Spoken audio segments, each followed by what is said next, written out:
So here were everyone. The end game. These were the final days of Herr Schnitzelnazi, and I knew it. I think that the GM just wanted Herr Schnitzelnazi to die, just in order to prove that he could actually do it. He thought that this character's strength came from his obscenely large arsenal of weapons, so he took my car, and that backfired on him. He tried to do everything in his power to kill my character, and that backfired on my entire party. But in this session, I knew that the GM wouldn't let Herr Schnitzelnazi live. Don't get me wrong, I completely understand. Like I said, I GM myself, so I knew of his struggle. I even honestly wanted Herr Schnitzelnazi to die, I think, but I knew that if he was going to go, it would be in the best way imaginable, and I'd be damned if that fucking god in the lake made it out of this too. The few sessions in between the incident with the boats and killing the gods were spent trying to figure out how to detonate the warhead in order to destroy the lake. In that time we kidnapped a nuclear scientist, adding to our other prisoner, the female cultist of Cthulhu, who we learned at that point was named Jade. Actually, an interesting development happened there. The girl who played Tiffany, the teenage girl Irel, discovered that she was bisexual in those few sessions. I think Gal Gadot had something to do with her sexual awakening. Becoming excited by this, she decided to roleplay that Tiffany, still in grief over the loss of her boyfriend and family, discovered this, and decided to take comfort in the arms of the beautiful Jade. Herr Schnitzelnazi deeply approved of this relationship, as I knew out of game that the Nazis actually did a lot to advance women's rights, and despite being arduously opposed to male homosexuality, they were surprisingly lenient when it came to lesbianism. Besides, Herr Schnitzelnazi would be damned if he didn't have the girl's best interest in mind. Going back to those few sessions, the commune and the god in the lake knew exactly what we were doing, and started to throw every single thing that they had at us. This got so bad that it actually forced us to move bases, and even killed Josephie the smoothie maker in the process. We gave him a small funeral, something he'd enjoy. The president's girlfriend, who if you're forgetting was Josephie's player, decided that she wanted to get back to her roots. So, she made the new character Buck the Brook, who was the twin brother of her first character Chuck the Chunk. He was basically the same character but with a different name. She also decided to take advantage of the backstory reliant nature of Call of Cthulhu and said that Buck was one of an undisclosed numbers of siblings of Chuck, allowing her to justify bringing the same character back every time that one would die. There was also the next character for Wolfstag's Survival Master. Wolf's next character was a heavily armed Spec Ops operative named Victor Armstrong, who was trying to remain low for a while, got bored, and then decided to just dick around with our group. We didn't complain. The hilarious thing about this character was how his player roleplayed him with so few fucks to give. I don't know how a human could not care about anything as much as Victor was roleplayed too. It was quite hilarious. The story begins with us in our new base on top of a small mountain, overlooking thousands of acres of forest, as well as the lake which held our great eldritch foe. Jason Night Ghost Hunter was editing his footage that he had taken during our last session in an attempt to document our story and also get famous. Buck the Brook was cleaning his shotgun and keeping watch for any of the bad people, yes, I believe was how he put it. Victor was setting up a perimeter and getting high on some of the weed that Herr Schnitzelnazi had stolen off of Buddy the camp counselor. Sergeant Jackson was still keeping watch while also cleaning weapons and readying some homemade explosives. Meanwhile, Tiffany was off somewhere having sex with Jade. Lesbians. Every great story has to have lesbians, am I right? I know Tiffany and her player are bi. While they were doing this, I was guarding the nuclear scientist that we kidnapped and was making sure that he was working.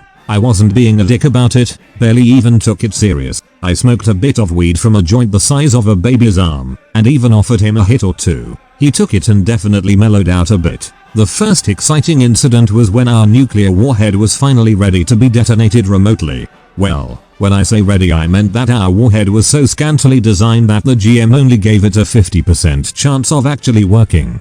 Our scientist was working with very limited material after all, and so he had to just throw together something that could potentially work for us. We didn't really mind though, it seemed to fit with the motif of our party. We decided to celebrate this by having a bit of a feast. Soon it would be all over, our characters knew, and we finally have our revenge for what those bastards did to each and every one of us. Mostly me and the destruction of my precious car though. Pinto cruising wagons don't grow on trees, you know, and neither do Nazi weapons. Nazi gold in the actual copy of the Mona Lisa. That night, in the midst of our feast, the GM described us as seeing the lake with the god in it suddenly glowing a foul green color, so bright that it reaches clear to the sky. Not long after all of us started staring at the lake, we all collapsed in immense pain. A ghostly voice started whispering in our ears. A voice so horrible and great that it began to tear at the very fabric of our minds, and yet no matter how much it tore at us, or how much pain we were in, we could not help but listen and understand it. The voice said something different to each of us, each having to do with something personal and intimate to us. It started mocking, taunting and intimidating us. Succeeding on my sanity check, I began to resist the will of the god in my mind. I instead picked myself off the ground. I was still in immense pain, and I could still hear the voice perfectly well, but I was now able to actually somewhat think and perform actions, unlike the others. I then looked right at the lake, still hearing the horrible voice of the god in my head. Then Herr Schnitzelnazi zipped down his pants and underwear, and began to vigorously masturbate, while proceeding to proudly bellow the German national anthem, which I had actually memorized out of character. Deutschland, Deutschland über alles, I shouted with great pride. No eldritch god could ever get in between Herr Schnitzelnazi and his sacred duty to the Third Reich, as well as the rise of the Fourth. Über alles in der Welt, when es steht zu Schutz und Trotz.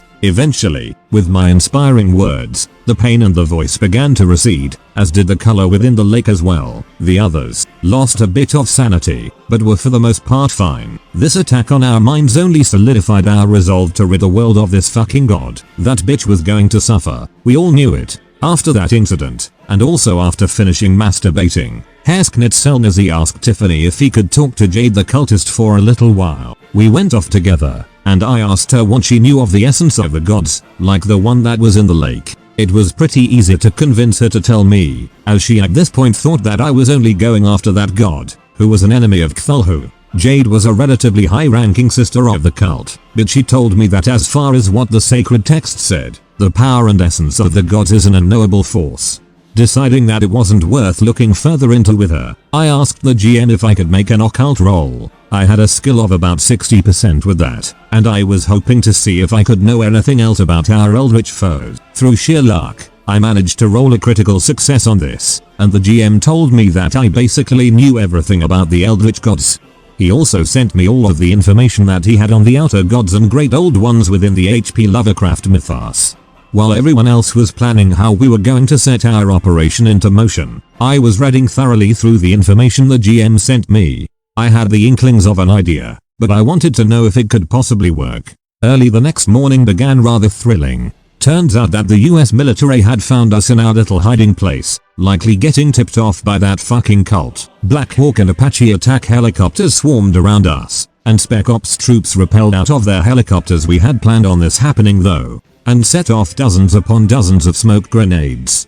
When the troopers went in anyways, we set off all of our homemade explosives around us, killing, injuring, incapacitating or confusing our enemies. Meanwhile, we wasted no time gathering everything that we would need and storing it in our cars. Not long before the smoke would clear, we gunned the engines and started driving right down the side of the mountain. I have no idea how we passed our drive automobile checks on that, but by some miracle we did. Herr Schnitzelnazi thanked the Führer when he and his compatriots reached the designated area. A few miles away, the Apache helicopters hot on our tails. Fortunately, the dense foliage gave us cover. That's when we enacted stage 3 of our master escape plan. We jammed the accelerators by sticking knives through them and wired gas explosives to the airbag. After crashing them into trees and having them blow up, the military would think that we crashed. Just to buy ourselves a little more time, before we did this, we had corpses from cultists, one for each of us, put inside of the cars as body doubles. Herr Schnitzelnazi also used his vast medicinal knowledge to confuse the morticians into thinking that they would have died in the crash. After we did all of this, we fled on foot. Thankfully my GM didn't know that most attack helicopters have heat, ultraviolet and motion sensors in them. We managed to make our way back to the old summer camp, with the military distracted by our cars. We set up a stronghold inside the lodging area for the camp counselors, and were prepared to retreat into the caverns underneath the bathroom if we had to. See The Adventures of Herr Schnitzelnazi Part II. The toilet hand incident if you don't know what the fuck I'm talking about. After a short breather, we decided that our only hope was to act quickly on the cult. We made some slight modifications to the plan to suit our new circumstances, but were sure that it would work. It was also around this time when I had actually found the tiny pieces of information that I needed in order for my secret plan to work. I smiled when I read this, and I swear that a tear of joy actually rolled down my cheek. That night, before our operation, I sat everyone around for one final supper. I asked each of them to take off my weed, and we'd each smoke a last joint together. After finishing up the last of that dank-ass kush, I told everyone that there would be no more lucky rolls, no more sly moves from me, and no more tricks up my sleeves. Herr Schnitzelnazi was going to die tonight. They all told me that it wouldn't happen, and that I'd make it through this, but I silenced them so that I could finish my Jesus analogy. I told them that it was unavoidable. Herr Schnitzelnazi had lived for 92 years. He was an old man and was ready for it all to end. But in the end, he would die saving the world. He was happy to die with a true purpose once again. But most of all, he was happy to die among not just his brothers and sister in arms, but the only family that he can remember himself ever having. Herr Schnitzelnazi led the charge down into the caverns beneath the camp. We were all in full battle gear, wearing full riot gear, military-grade bulletproof vests, and carrying the best weapons that we could have in the game except me. I still insisted on my Nazi-era weapons, all things we had stolen. We walked down the caverns, gleaming like the knights of old, ready for battle. Even the scientist, and Jade the cultist, spurred on by the righteousness of our cause, decided to fight with us. Although I think Jade was also influenced by Tiffany.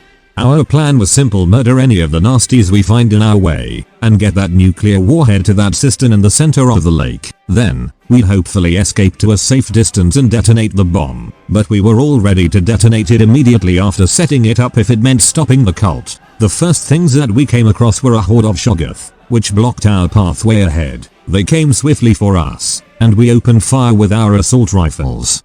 That seemed to slow their advance, but then again it wasn't really meant to kill them. Only to buy time for Tiffany to get out a grenade launcher and load incendiary grenades in it. Within a few seconds, all that was left in the pathway were us and the smell of burning sugar. We continued our advance, killing wave after wave of cultists, zombies, brethren and other eldritch horrors which crossed our path. We could keep slaughtering them, but slowly the battles were taking a toll on our sanity and health. Eventually, we managed to reach the cistern in the middle of the lake, most of us with only around half our health and sanity left. The cistern was oddly quiet. There seemed to be nothing around it. It was clearly an ambush, but we couldn't waste time on sitting on our asses.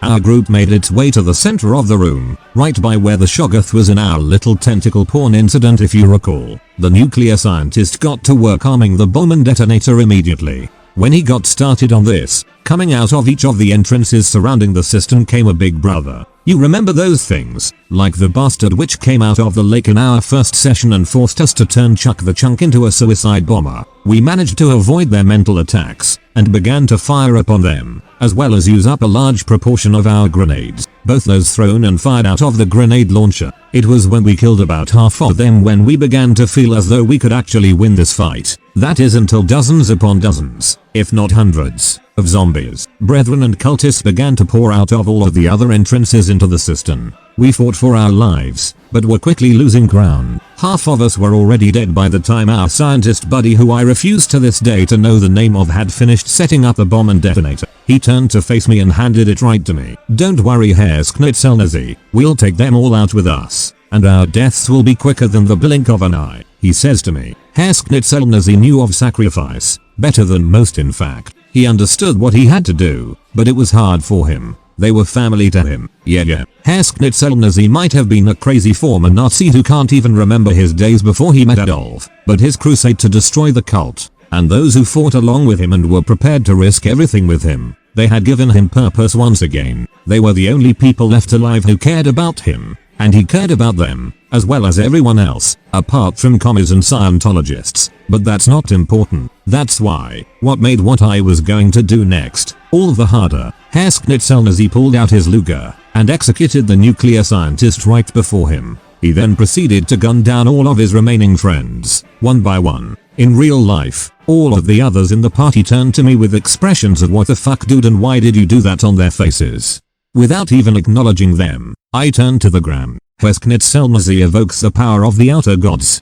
I call upon them to unveil the essences of the great old ones before me. The GM looked through his notes, clearly not expecting what had just happened. I told him that in order for one to perform the ritual that I just did, they would have to sacrifice those left alive who were closest to them. I had just done that, and I wanted to travel to a very specific part of reality. Everyone looked confused, and that's when I threw out the information that was part of my master plan. You see, all of the great old ones and outer gods don't exactly keep all of their power within them. It's extremely hard to explain. I mean, it's so hard that even the book I was reading barely goes into it. But what it basically means is that what gives the great old ones their power, all of that is tied to one very distinct place within time and space. A place that can only be accessed through an exceptionally dark and evil ritual. A ritual that I had just preformed. A ritual that was taking me and my nuclear weapon right there. Killing this single great old one wasn't enough. If I were to do this, it would make every single great old one and outer god about as harmless as a crippled mouse, because they literally had no more power to draw upon. The GM told me that there is a blinding flash of light before everything around me goes dark. That's when I wake up in an area so indescribably beautiful that I can hardly conceive of it. The GM told me that the only possible way that he could describe it would be that it looked like I was in the middle of a nebula. Google it if you don't know what it looks like. It's really quite beautiful. I can see my nuclear warhead right next to me, and the detonator the scientist gave me was in my hand. I was ready to push it, but before I could, the GM still had one ace up his sleeve. This was an ace that I didn't even see coming. I know that I've mentioned it earlier, but I really have to again. My GM is truly a fantastic one. He has an incredible grasp on good storytelling, and how to create excitement and intrigue, as well as exceptionally complex plots. But his real strength comes from his understanding of characterization. He knows characters, both in games and out. He knows me, and he knows that I'm a slave to role-playing, and he knew Herr Schnitzelnazi's one weakness, one that even I didn't fully understand myself. The GM tells me that the voice of the god in the lake speaks to me directly, and in doing so it takes something from me. It calls upon its power to do something to me that would destroy my character, without even touching him. The GM took away Herr Schnitzelnazi's insanity. Now I'm sure you've never heard of eldritch gods curing insanity within a game of Call of Cthulhu, but then again, this game that we played was rather original. Everything you thought you knew was a lie. The voice of the god in the lake said to me, "You are nothing." Even the reality that you thought you had a grasp on was an enormous falsehood. According to the GM, everything about me that I once knew and had forgotten or suppressed was flooding back to me so fast that my mind could barely contain it. I remembered everything. My real name, the fact that I only pretended to believe in the Nazi ideology, who the Nazis hated, what I did before the war, the fact that I was actually an American, and moreover, the fact that I'm actually black. The GM's plan right there was actually just to make me sane once again, and rule out the flooding in of memories and the complete shattering of everything that I thought I knew and believed in would destroy my mind completely, and thus leave me incapable of detonating the nuclear weapon, and I'd be left to drift aimlessly through the eternal nothingness of this plane, with my mind completely and utterly destroyed. Not the best ending to a story. Now, I won't get into the actual roles and total success I had in countering this, because frankly the in-story explanation is way more interesting and dramatic. According to the GM, I grasp on my friends. Those that I had to kill in order to come here. If I failed them, then they'd have died for nothing. Herr Schnitzelnazi was able to grasp on something he knew that was real. His friends and his care for them was real, not just a part of his insanity. He smiled and wiped the tears from his eyes, as he knew that he'd soon be with them. Herr Schnitzelnazi didn't care that everything he knew was a lie, and he didn't care that nothing would really matter in the end,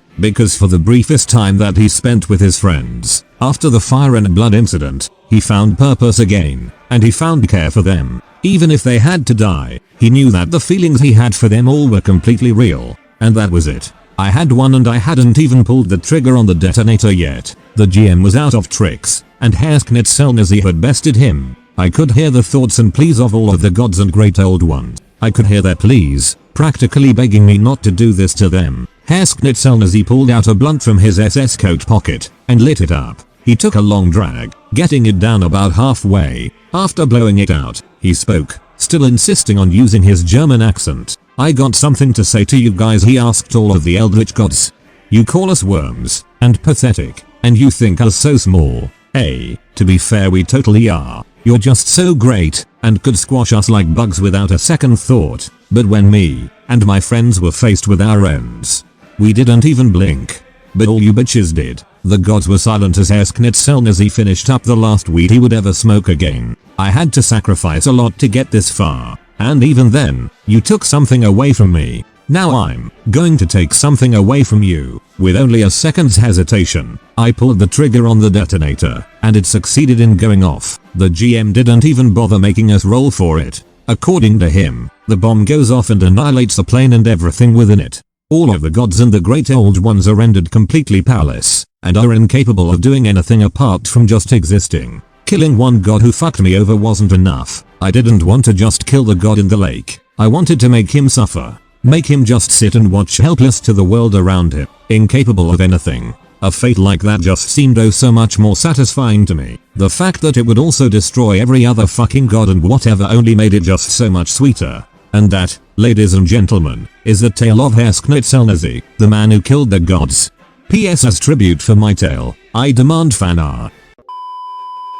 And so ends the tale of Herr Schnitzelnazi. I have to say I really enjoyed him and his story. I need to do more Call of Cthulhu roleplay right up cause it's one of the universes I only know the basics of nothing in any depth, and stories like this and Bonzo the Clown are just great. I love them and I hope you guys enjoy them as well and give inspiration to your own characters and ideas for campaigns.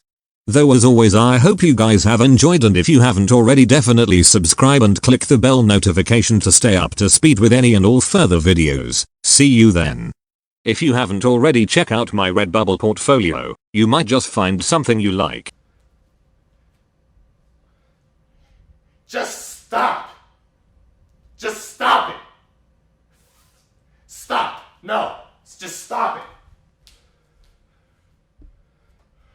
It's time to stop. It's time to stop, okay? No more. Where the fuck are your parents? Who are your parents? I'm gonna call Child Protective Services. It's time to stop.